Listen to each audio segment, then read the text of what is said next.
Good evening, high school. My name is Michaela, and we have a special guest speaker tonight. And so, what I would love for you guys to do is to be the most encouraging people that I know you can be, because we're going to have Ryan speak to us tonight. Yes, give it up for Ryan. And Ryan is going to talk about some of the lows and the highs that have gone through his life. And so I really want you guys to listen up. You will be talking about it in your small groups. So I'm going to get off the stage. You guys welcome Ryan.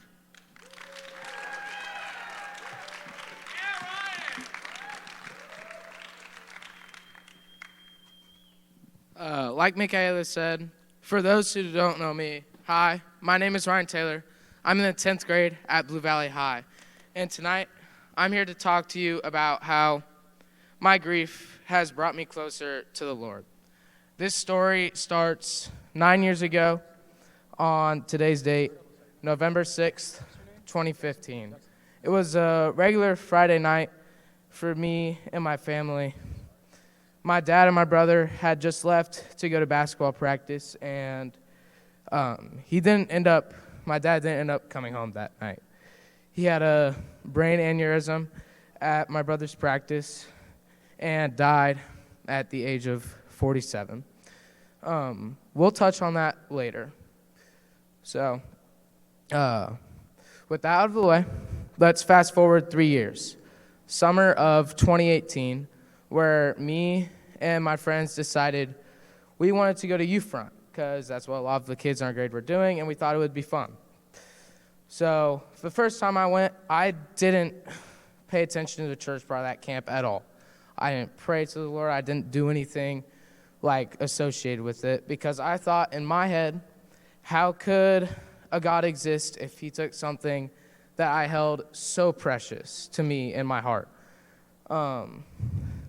So when I did the prayer moments at youth front that year, I didn't pray to the Lord. I prayed to my dad because I hadn't really accepted the full scale of what had happened. I didn't accept it yet. But the next year I went, the pastor they had do the sermons, he changed something. He didn't stand around and sit in one place. He moved around the stage and captured my mind. But most importantly, he had a story so similar to mine.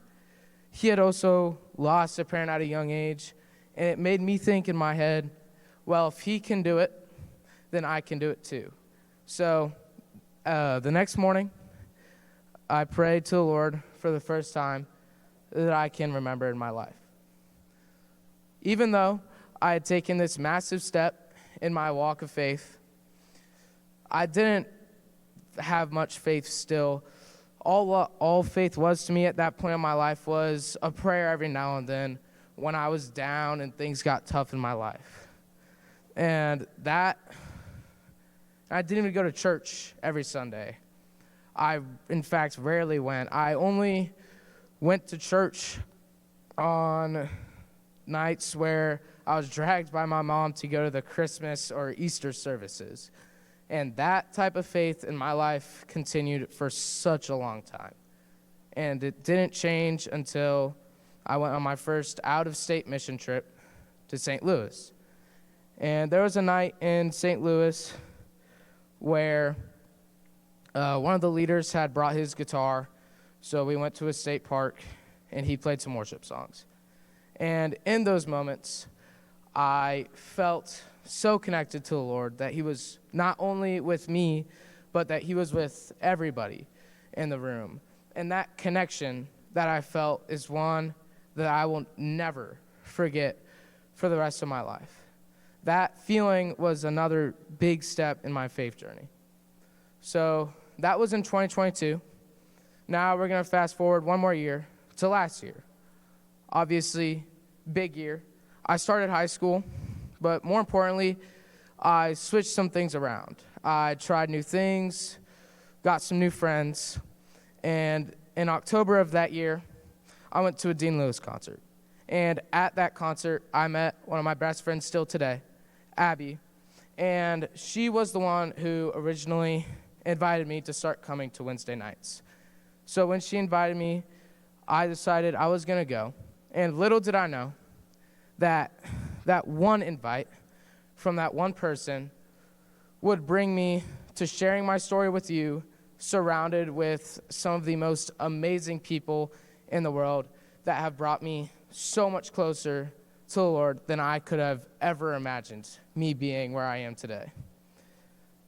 And to bring this story full circle, on August 14th of this year, I visited my dad's grave. Not only to do something I couldn't do 9 years ago, say goodbye, but I also got to accept something, a new chapter of my life filled with faith in God and the Lord. And that chapter started way recently, only 2 months ago. So to bring this testimony to a close, there are a few things I want each and every one of you to remember. First, don't be afraid to try new things in relationship to the Lord. Whether it's coming tonight, if this is your first time, or going to big church on Sundays, or even going to Sunday school on Sundays, or even a Bible study. Do not be afraid to try new things. And then on top of that, don't be afraid to invite your friends, because the Lord will always, always welcome someone with open arms, no matter how hard of a life they've had, how low they are in their life right now. And then second is no matter how far you think the Lord is from you, he will always welcome you back when you're ready with open arms. And there are a few ways I like to remember this. One is a lyric from the song Endless Love by Corey Osbury. And there are a few lyrics in that song that I connect with personally. But the one I'm going to mention tonight is, I couldn't earn it, I don't deserve it, still you give yourself away. And then the verse that I like to think of is Hebrews 13:8. And that states that Jesus Christ is the same yesterday and today and forever. And as I said, these in my mind fit as a reminder that no matter how bad of an hour, day, month, or even year that I've had, he will always, always, under no circumstances, not welcome me back into his arms and fill me with love, and he has that love for everyone. And then lastly, I'm going to invite you to keep coming. If this is your first time, keep showing up to Wednesday nights, or try something new. Start going to Bible studies. Start going to Sunday church. And let me be the person who invites you to do that. I would be so honored.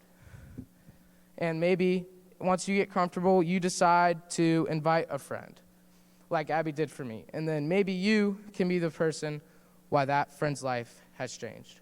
Thank you.